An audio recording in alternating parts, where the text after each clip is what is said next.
So for this video, we're going to talk about coping saws and what a cope is and why it's important. You can see here on this table, I've got an inside miter cut, and it's just cut as a regular inside miter, and just placed in there.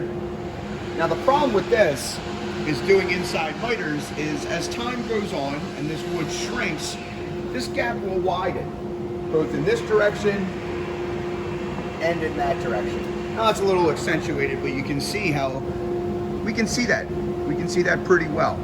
A cope is going to hide that. Instead of doing it this way, let me show you what a cope's going to look like.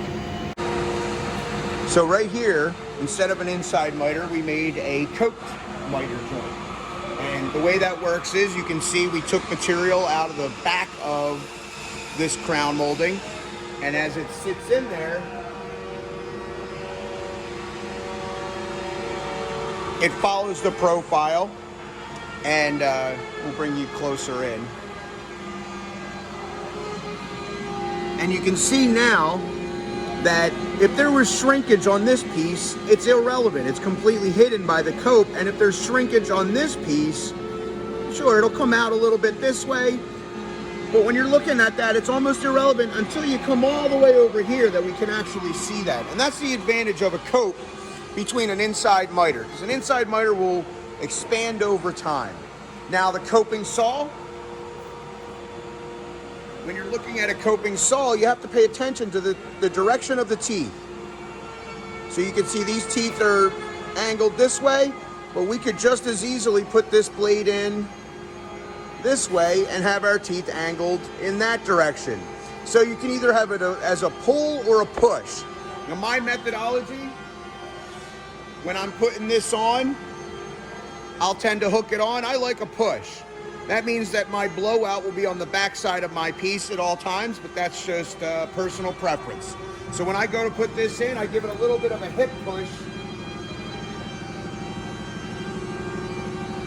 to be able to slide that into the groove, and then you tighten it up. So this is a push. This is set to push now, but you could just as easily set it to pull.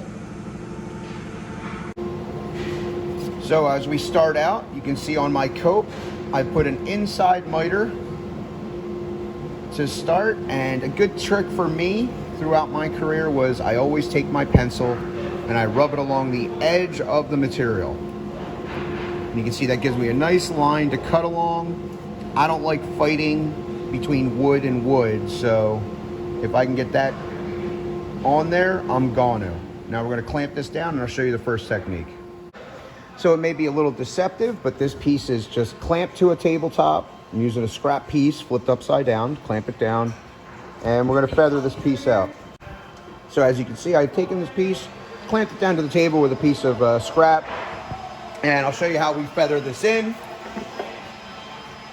Now again, this is set up for pushing, so when I set my grooves, I'm just gonna give it a little pull towards me and help set that groove. Get as close to that veneer on the face as I can. Now I'm going to make some relief cuts.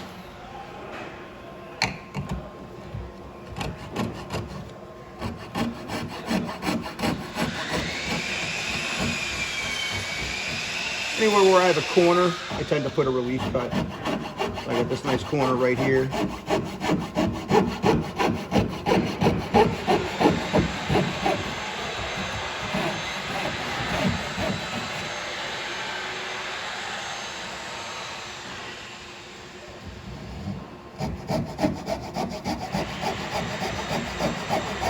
If you're not dead on that line, that's okay. We can sand or file down to that spot. So I got my relief cuts, and now when I come in, you can see how aggressive you want your angle to be as we start taking material out. Again, I'm just setting this initial groove.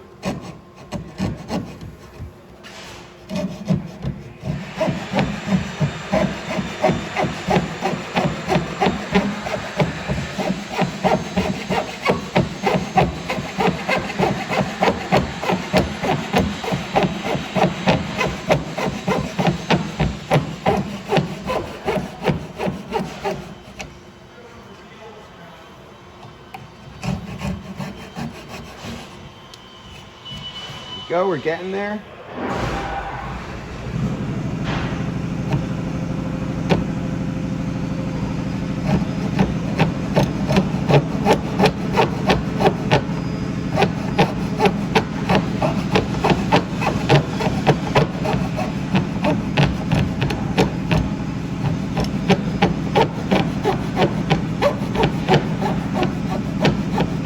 Now with some harder woods, you can see it's biting me a little bit.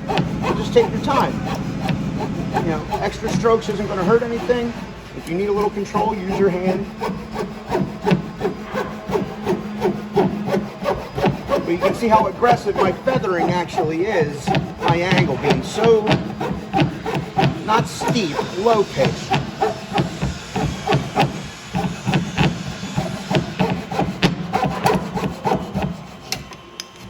And there we go.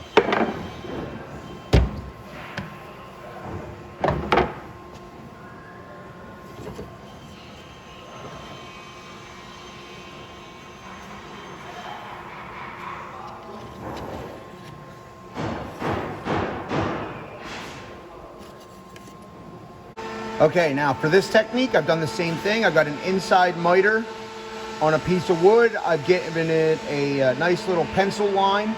And instead of laying it down and feathering, I like to stand it up. I need a little room to be able to get in there. We still want to take more out of the backside than we do the front. But I prefer this method, and I wanted to be able to show both of them. So we hold this nice and tight, and I come straight across the face right there to reach that point. Hopefully you can see that nice and clear. And then I can start coming right in. Now with this method, my angles don't need to be as severe. 5 degree or so is going to be plenty. I'm still going to need a couple of relief cuts. Come over just a hair.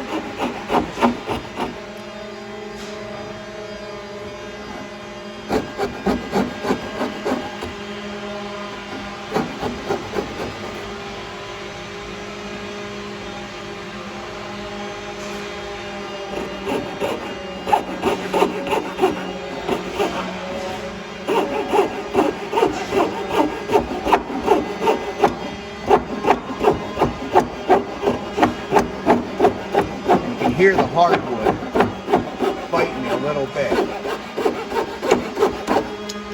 Alright, there we go. Again, our feathering is not as extreme. That's only maybe a 5 or 10 degrees. But when we look at the piece, here's a piece coming down, and I sit that in.